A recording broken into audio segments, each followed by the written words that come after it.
Beneath the surface is a special place. Beneath the surface is where extraordinary happens. Designations, visiting cards, fancy cars. Now, whatever may lie on the surface, delve a little deeper, and that's where you will find the hunter-gatherer, the predator. That's where you will find lurking the real, way beneath the surface.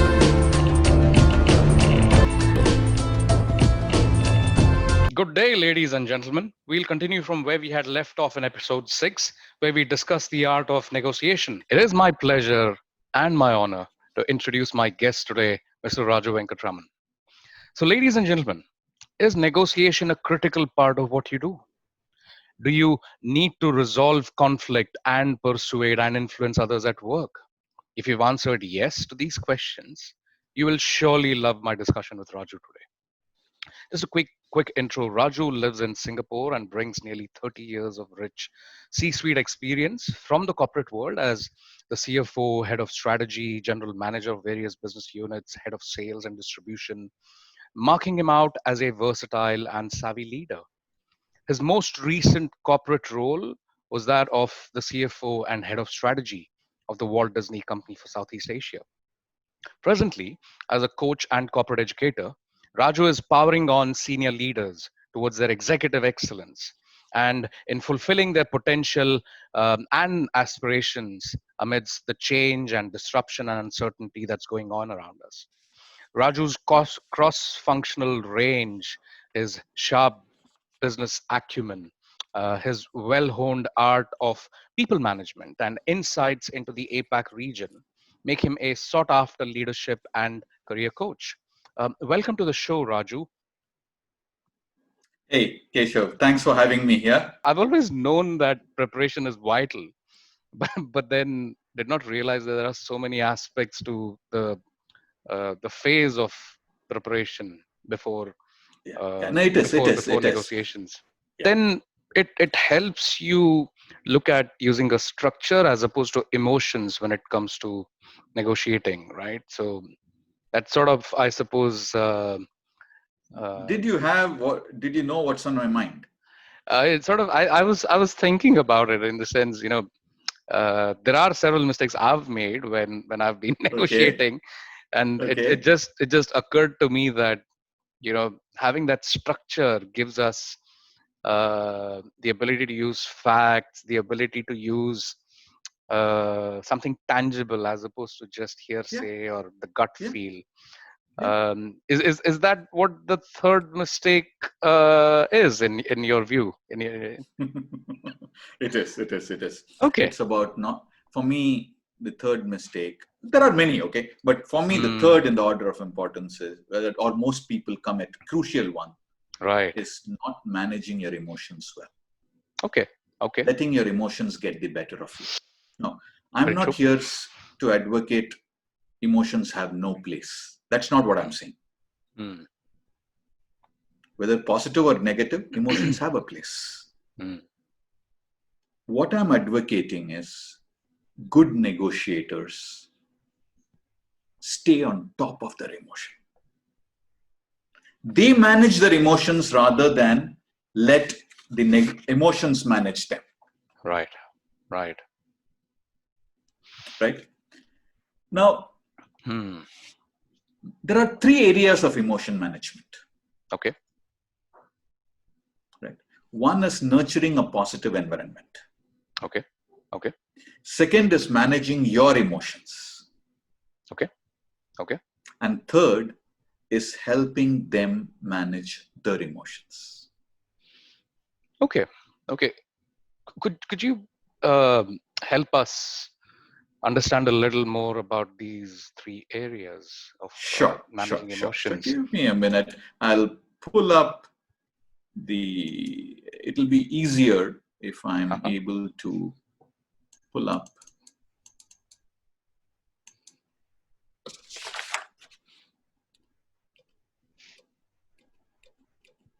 Yeah. So I think what what you see here should be fairly self-evident. We should make an attempt to nurture a positive environment, right? Yep. Whether it's about building the rapport, whether it is encouraging ideas, whether it is acknowledging their concerns, open body language, a little bit of massaging the ego, right? Yes. So these things, and of course, like what you and I are smiling, right? And then there are the don'ts, fairly obvious. So first thing in emotions is about trying your best to nurture a positive environment in the lead up to and during. Right. Second one is about managing your emotions and that of your side. Right. Okay. Now, like I said, this is not about eliminating emotions. So none of us is immune, right? Whether it's anger, disappointment, surprise, right? Disgust. All these may well up in us based on the situation, right? There may be work stress. Some of these may be caused by what is happening in the negotiation. Yes. But some of these emotions may be brought about by some extraneous pressures that we are having. Yes. You recognize that. Yes. Right? Some other pressures, stresses that we are having. Now, what I want to place for consideration of the viewers is you can't blame the other side, assuming the provocation or whatever is coming from within the negotiation. You can't blame the other side for provoking you because you have the choice of how to react or not, right? Whether to react or not and how to react. We have to take responsibility for our reaction. Correct. So that's important. Now, some of the things, some steps which have helped me, right? And people that I have sort of advised. Small tips. Yep. One is breathing. Right? So breathing deeply and slowly, it helps calm us down. Right. It gives us time to think through. So, and your immediate reaction, you avoid. This is like counting to 10. Yes. Right? Yes. And let's say things get to be very heated. It's all right to call for a break. It's all right to call for a break, whether it's on their side or your side. Yeah. I like Just that. Go to the picture balcony. yourself, right? It might be going for a walk outside, right? Yes. For the outdoors. Yes. Or sometimes you may not be able to step out. Yes. This is about then mentally visualizing yourself outside of this drama that is taking place. Correct. Whether it's at the table or whether it's on the Zoom call. Right? Today we are doing virtual negotiations, right? Yes. So mentally picture yourself in that balcony.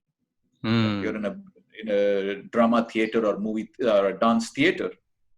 Yes. And you're watching the stage from there. Yes. The drama unfolding in the Zoom call or in the negotiating table physically.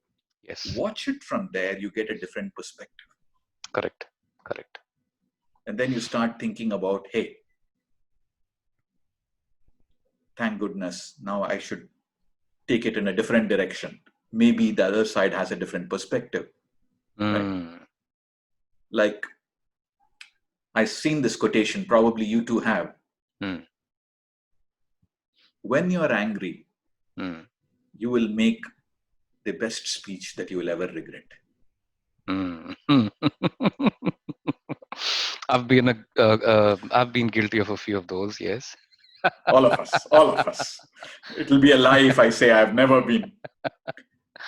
And then, you know, some of us play victim. Yes. Right? And we ask ourselves what I call unhelpful questions or unproductive, counterproductive questions. Right. Why does this always happen to me? Mm. Oh, hell, how could I have missed that? Mm. What was I thinking, man? Right? Mm. Now that goes into a negative, you go into a negative spiral. Yeah. Right? Creative thinking is absolutely not possible. Solutioning is not possible in that state of mind. Correct. That's true. When you sort of reframe the situation. Mm. Right? I've provided you for contrast. Okay, I've landed myself in this mess. What can I do to improve things? Okay, we are in this deadlock. This party doesn't seem to be listening. What would it take to find a different result? Take a break, have a debrief with the team if someone has a different point of view. Yes. And then sometimes think about the bigger question. Why of all people were you chosen to head these negotiations? And that's when you'll understand the weight of responsibility, and probably your ego, you're willing to sort of eat an humble pie. Correct. And engage in constructive discussion or creative problem solving. Yes. Right. Yes. Now, we focused a lot on managing negative emotions. But then there is also the positive emotions to manage. Many times we can get carried away. We can be overconfident. Yeah. And make mistakes. Correct. Crucial mistakes can be made. And there are many examples of that. Hubris. You can ignore what is put on the table. You may then regret, right? This happens in long-term negotiations. This happens in bargaining as well. Right? Now, what I learned and I've been practicing is the winner in a deal should not gloat. Correct. Very true. Right? At least you can have your party, of course. I'm not saying you shouldn't party, but have it in the private. Correct. You don't want to rub salt into their wounds in case they are feeling they're lost. But more importantly, it's about managing the reaction. What Sun Tzu has said this in The Art of War. And William Ury also has talked about building them a golden bridge, allowing them to retreat with dignity, and what you call in Asia, not causing them to lose face. Correct. Right? So best negotiators, they not only achieve great deals for themselves, but they leave their counterparts, I don't like to call them opponents, feeling that they did reasonably well. Yes. So one is about being considerate, but then it's also about being skeptical and not being overconfident. Correct. I don't want to talk about the space shuttle, my friend, but we all know how the overconfidence of the launch team caused them to ignore the warnings by the engineers. Correct. And the tragic death of 7 people, right? Correct. It's unfortunate, yes. Yeah. But then we keep doing that. So that's why while managing our emotions, we are not just focusing on managing our negative emotions. It's also on regulating our positive emotions.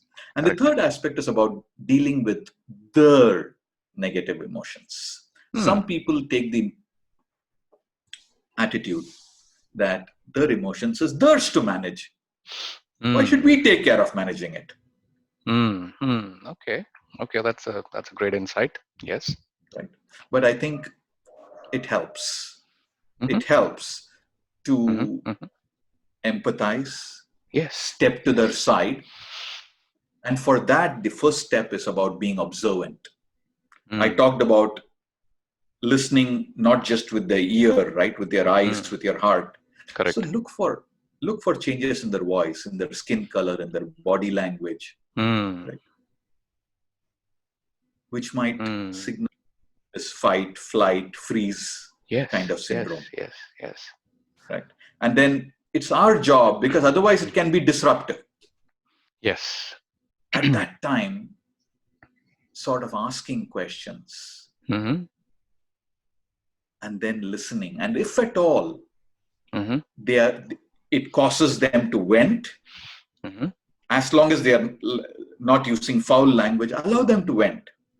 Mm-hmm. I've had situations where the other side has gone on a monologue and sort of blamed us. Mm-hmm. As long as it was a cultured vent, as I call it, I allowed Cultured it. vent. Right. I allowed right. it. I just listened. Okay.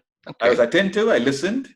Right. And sort of said things like, yeah, I can understand why it might feel that way from your perspective. Right. I'm not saying that I agree with you. Right. But you do that in a careful way so that Sure. so that they don't get inflamed. Sure. But they feel heard. They feel heard. You're nodding your head. Yeah. Or whatever, right? So you do that. And then once again, it's about hitting the pause button or a break. Right. We've talked about building a golden bridge, right? And yes. then this is something, Keshav, right. helping them script their victory speech. Okay. Right. Now that's a great point. Find out, right? I remember a negotiation in New Zealand, with a fairly large party, where the negotiator on the other side, she was surprised when I asked her, hey, we have just started this negotiation. Just picture the situation 2-3 months from now. We are about to conclude the negotiation and you take the deal memo to your boss for approval. What will make you a hero? Okay. Of course, she said, lower prices. I said, that's something you're achieving from everybody, right? Yes. But what will make you a hero? This is something you do for a living, negotiating for lower prices. What is it that I'm not naming the party here? Sure, of course. What is it that you guys are seeking? What's the biggest challenge you're facing? Why don't we talk about that? And then she told me, these were the early days when feature phones 2.5G had been launched. Okay. And small amount of streaming had started, video streaming, and people were watching on the feature phones. This is short form programming. Yes. And she thought that it would be a win to have Disney content on mobile. Okay. Of course, we know how many kids had feature phones. Very few, right? Unlike today, smartphones and iPads. This must have been about 10, 15 years ago. So yes. So it was more of a psychological point. Correct. I'll cut to the chase. Once I understood that, that was a golden nugget for me. I had to fight internally with stakeholders, get that, and there were a lot of problems around rights, etc. Sure. Put all our best brains together, right? Made a solution available so that she would become a hero, right? Then I got my price increase, my friend, where she was looking for a price decrease. Oh, nice. Okay, so it's win-win there. Yeah. So basically, what I did was I helped her write her victory speech. Okay. Fascinating. Yeah. How will they sell their deal? Correct. What Very are the true. stakeholders carrying for? If we can do that, right? But then, you try all this, but sometimes it doesn't work. Nothing works. Correct. Maybe a huge ego issue. Correct. So as a last resort, if you really need to, change the negotiators. And sometimes if you have made a mistake, or sometimes when it helps, just apologize. It's not apologizing for what you did or said, but apologizing for how they felt. Okay. So these are some of the things that help in emotion management and avoid the third mistake. Wow, that was so. I'm struggling for words now.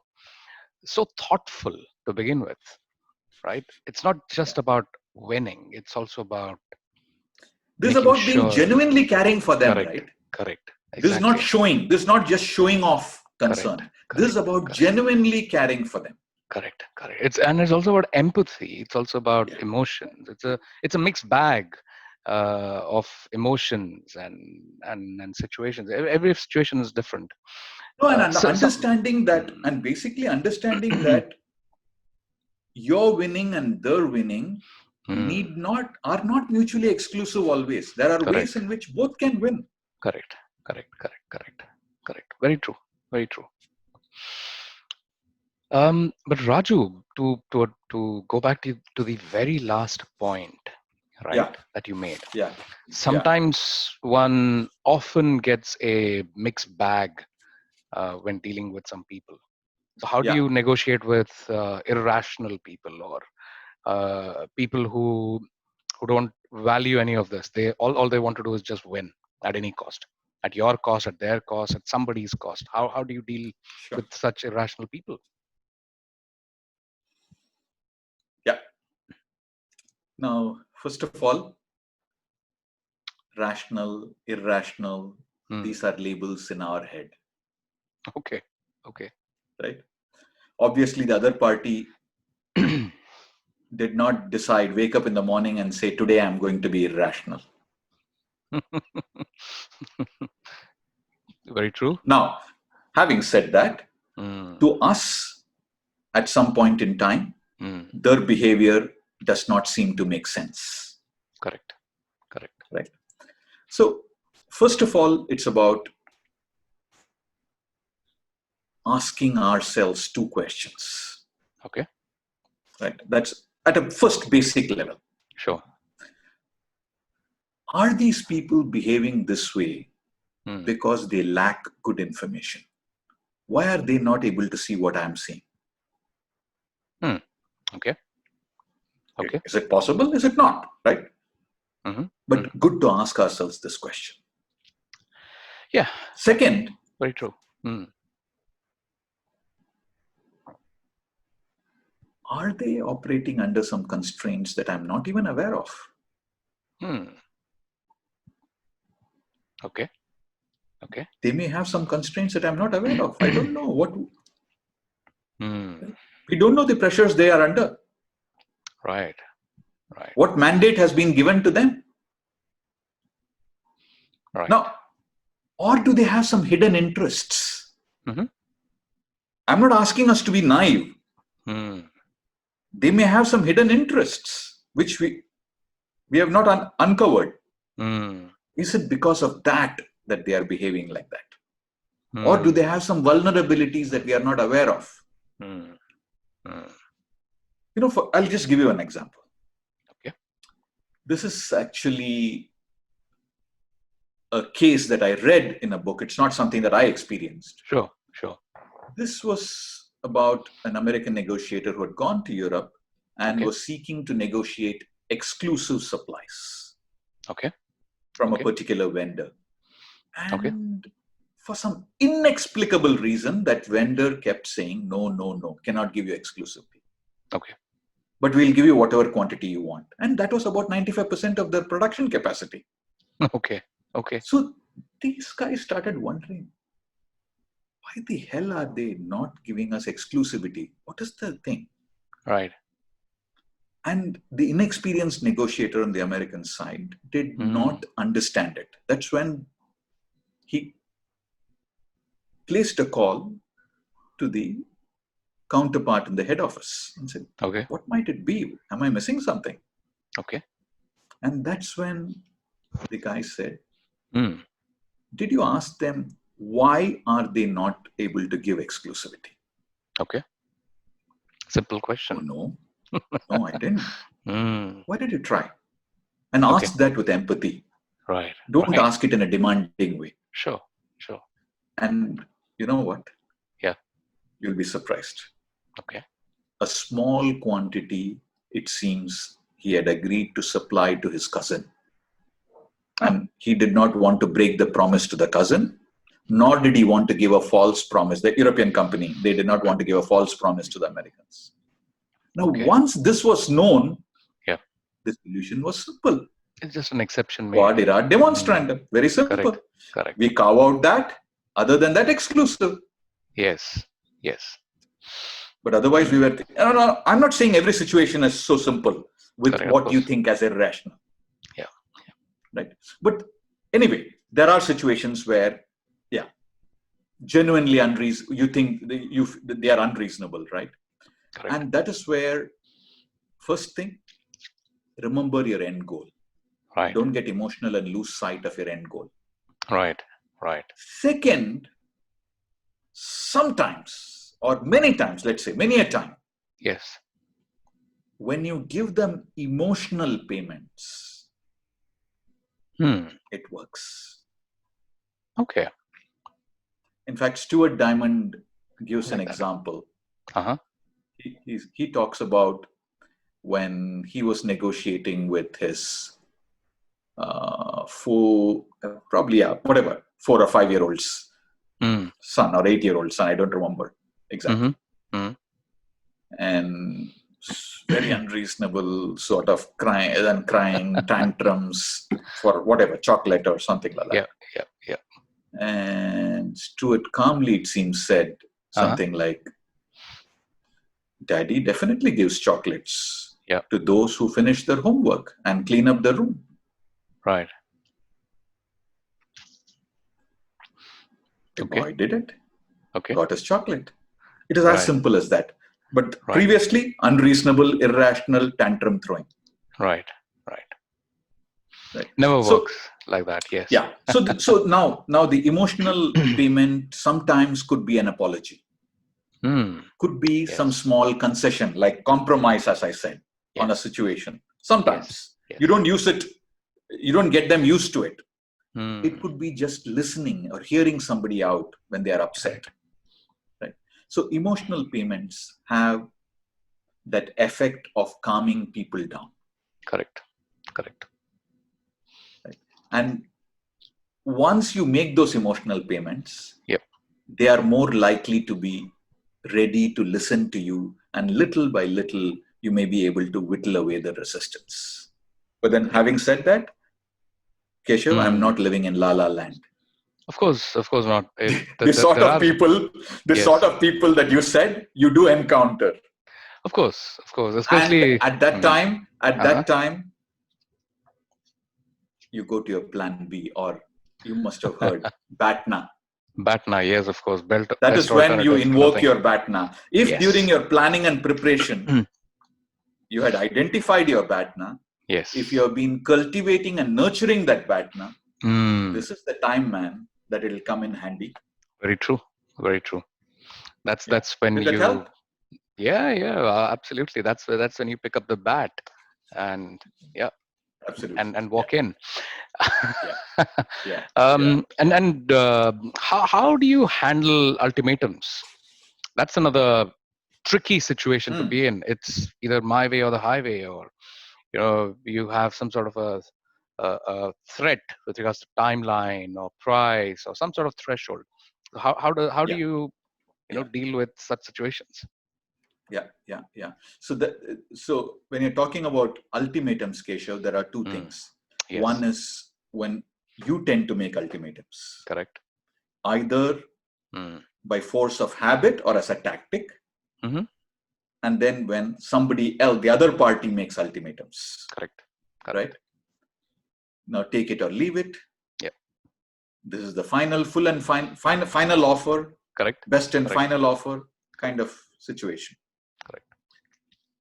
So, first of all, we need to find out whether it's real.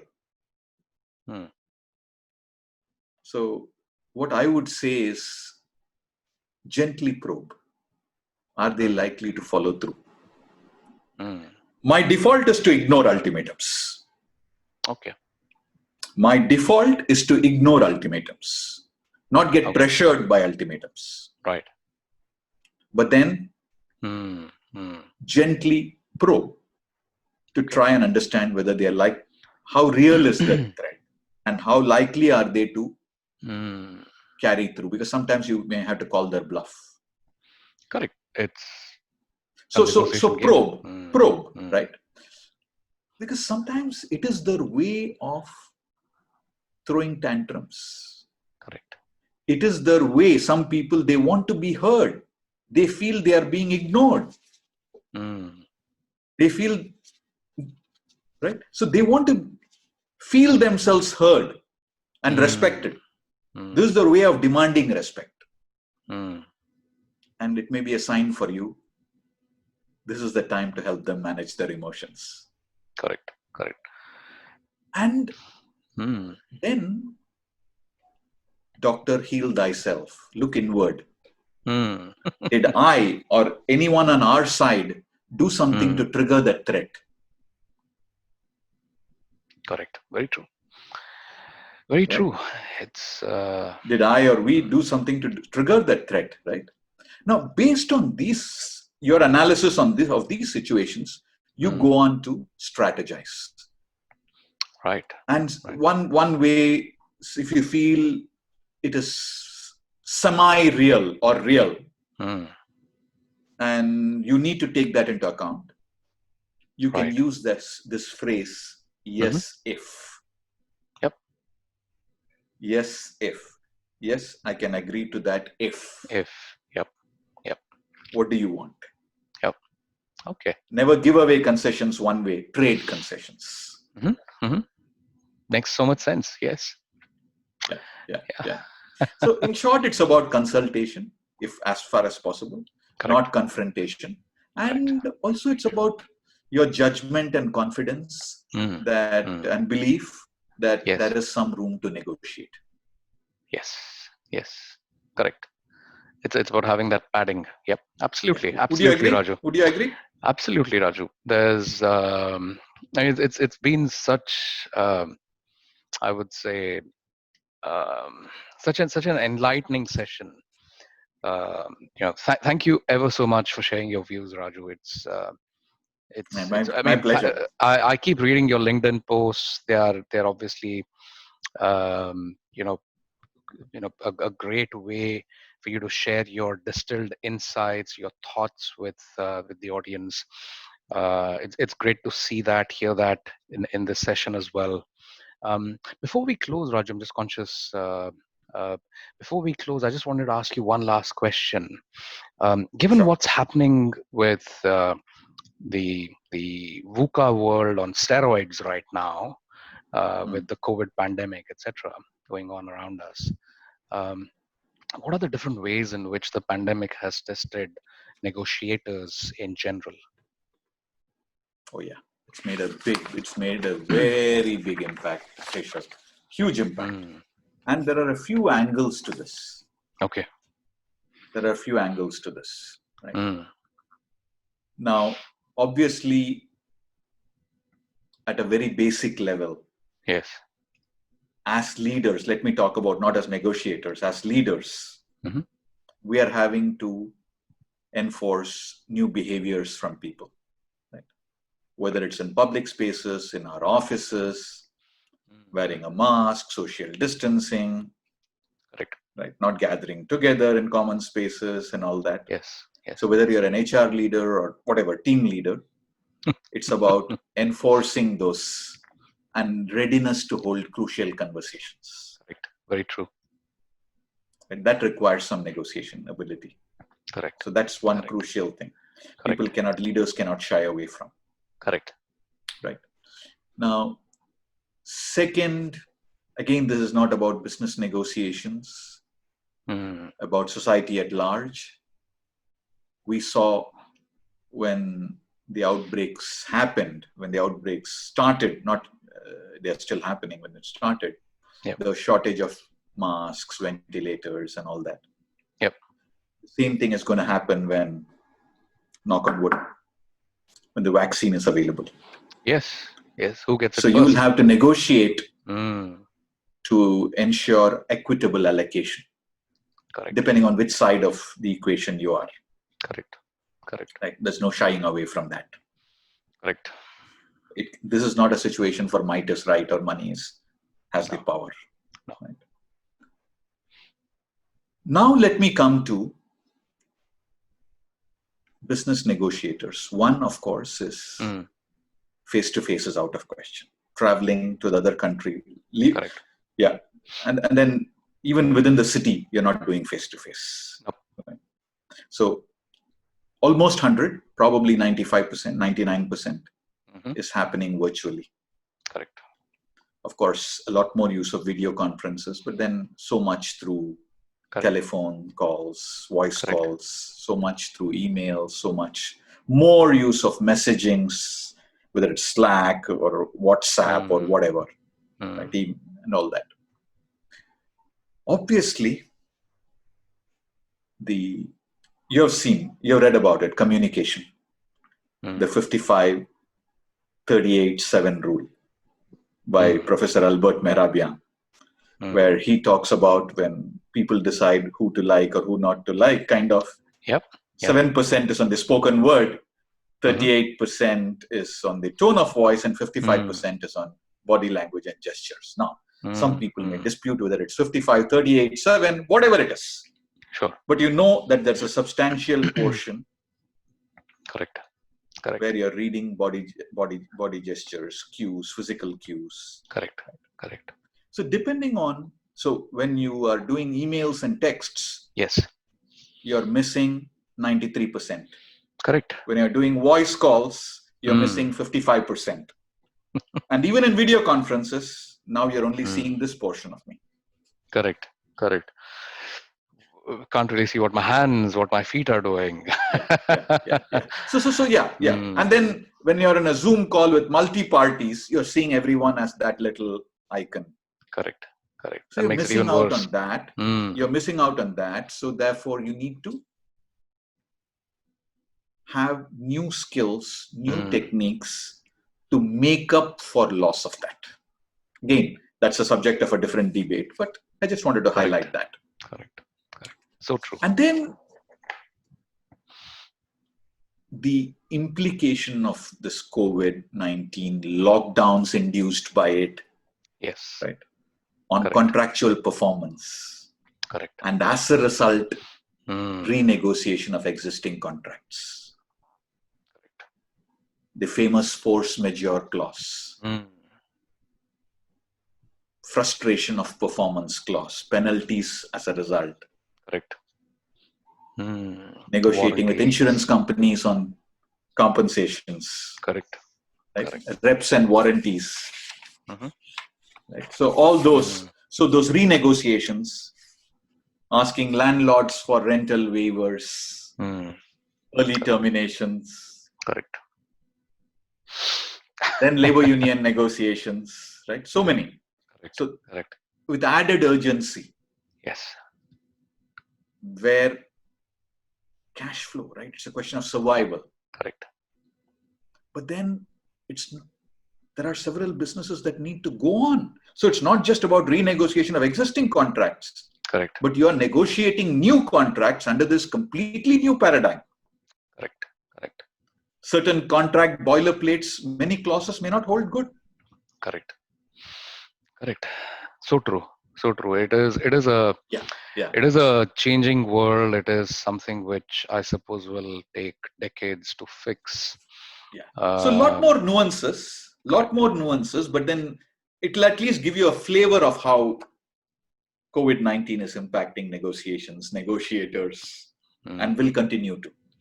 Correct. I suppose this warrants a separate podcast in itself, Raju. One for maybe the next week or two. And as far as this one goes, again, thank you ever so much for your time and your insights, Raju. It's been really enlightening. Okay, so ladies and gentlemen, that was Mr. Raju Venkataraman, partner at Adan Corporate. Do check out his profile on our website, www.adancorporate.com, and get in touch with him at raju.v@adancorporate.com. So Raju and the audience, ladies and gentlemen, looking forward to seeing you on the next episode. And pleasure having you on board, Raju. Cheers, man. Thank you for this conversation. I enjoyed it. Have a good day then. Bye-bye. Yes.